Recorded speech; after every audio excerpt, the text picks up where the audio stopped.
ತೇನಾಲಿ ರಾಮಕೃಷ್ಣನ ಬುದ್ಧಿಶಾಲಿತನದ ಕಥೆ. ವಿಜಯನಗರ ಸಾಮ್ರಾಜ್ಯದಲ್ಲಿ ಕೃಷ್ಣದೇವರಾಯನು ರಾಜ್ಯವಾಳುತ್ತಿದ್ದ ಸಮಯದಲ್ಲಿ ತೇನಾಲಿ ರಾಮಕೃಷ್ಣನು ಆಸ್ಥಾನದಲ್ಲಿ ಪ್ರಮುಖ ಬುದ್ಧಿವಂತನಾಗಿದ್ದನು.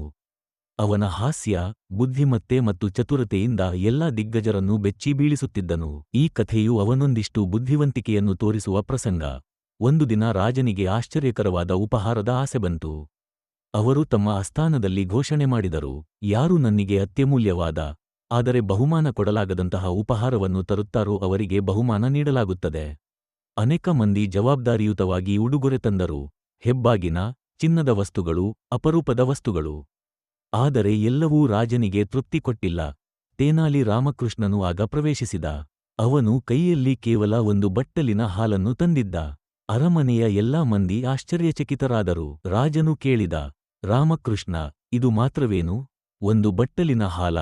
ರಾಮಕೃಷ್ಣನು ಶಾಂತವಾಗಿ ನಗೆದು ಹೇಳಿದರು, ಮಹಾರಾಜ, ಇದು ಸಾಮಾನ್ಯ ಹಾಲಲ್ಲ. ಇದು ನನ್ನ ತಾಯಿಯ ಹತ್ತಿರದಿಂದ ತಂದುಕೊಡಲಾದ ಹಾಲು. ನಾನಿದ್ದಾಗ ಅವಳು ಪ್ರೀತಿ, ಆಶೀರ್ವಾದ ಮತ್ತು ಆತ್ಮೀಯತೆಯಿಂದ ಹಾಲನ್ನು ನನಗೆ ನೀಡಿದಳು. ಈ ಹಾಲಿನಲ್ಲಿ ಪ್ರೀತಿಯ ಸ್ವಾದವಿದೆ. ಅದನ್ನು ಹಣದಿಂದ ಖರೀದಿಸಲಾಗದು. ಇದು ಬಹುಮಾನ ನೀಡಲಾಗದಂತಹ ಅಮೂಲ್ಯ ಉಡುಗೊರೆ. ಈ ಮಾತುಗಳನ್ನು ಕೇಳಿದ ರಾಜನು ಕ್ಷಣಮಾತ್ರದಲ್ಲಿ ಸಮರ್ಥನೆಯನ್ನು ಅರಿತರು. ಅವರು ತುಂಬಾ ಸಂತೋಷಗೊಂಡರು ಮತ್ತು ಹೇಳಿದರು, ರಾಮಕೃಷ್ಣ, ನಿನ್ನ ಪ್ರಜ್ಞೆ ಮತ್ತು ಮನಸ್ಸಿನ ಎತ್ತರ ನನಗೆ ಗೊತ್ತಿತ್ತು. ಆದರೆ ಇಂದು ನಿನ್ನ ಮನಸ್ಸಿನ ನಿಜವಾದ ಮೌಲ್ಯವನ್ನು ತಿಳಿಯಲು ಸಾಧ್ಯವಾಯಿತು. ನಿನ್ನಂತವರು ನನ್ನ ಅರಮನೆಯಲ್ಲಿ ಇರೋದು ನನ್ನ ಭಾಗ್ಯ. ಈ ಪ್ರಜ್ಞೆಪೂರ್ಣ ಉತ್ತರದಿಂದ ತೇನಾಲಿ ರಾಮಕೃಷ್ಣನು ಮತ್ತೊಮ್ಮೆ ತನ್ನ ಬುದ್ಧಿಶಾಲಿತನವನ್ನು ಸಾಬೀತುಪಡಿಸಿದನು.